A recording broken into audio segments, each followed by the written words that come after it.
What are the three major food groups of a college student? Pizza, coffee, and chocolate. Everyone's seen pizza being made and coffee being brewed, but who knows how chocolate is made? Today I'll discuss how chocolate is made and all the steps of it, which are harvesting, fermenting, drying, roasting, cracking, grinding, tempering, and molding.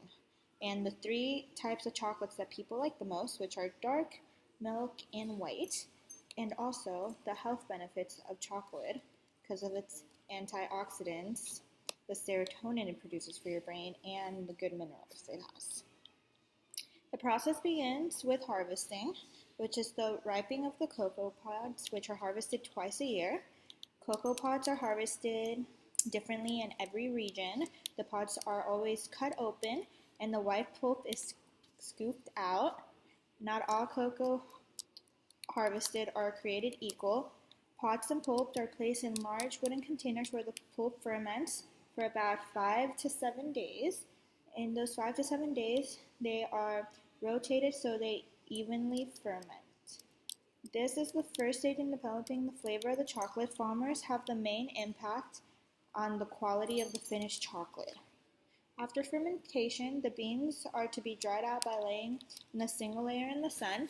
This is mostly important because the beans need to be thoroughly dried out because afterwards they are put in sacks and taken all around the world, and if they are not dried, then mold will be produced, which is not very good. After roasting is done by a chocolate maker, usually in cooler climates in ovens or special systems, they are usually never roasted in the same place as they are grown because the hot climate makes it very difficult. The next process after being roasted is the removal of the thin papery shell, which is done by cracking the bean open, and what is left behind are the nibs. The nibs are then grinded, which is done by stone rollers until they become paste. Paste is called cocoa mass or cocoa liqueur. Many chocolate makers use extra cocoa butter to make their chocolate have a smoother and glossier texture. Chocolate is then tempered to create a good snap. The snap is the sound that the chocolate makes when a piece is broken off.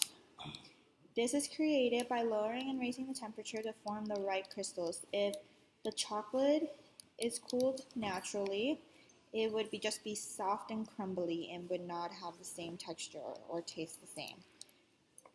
The second to last step is molding, which is when the chocolate is poured into a mold to create the desired shape and size.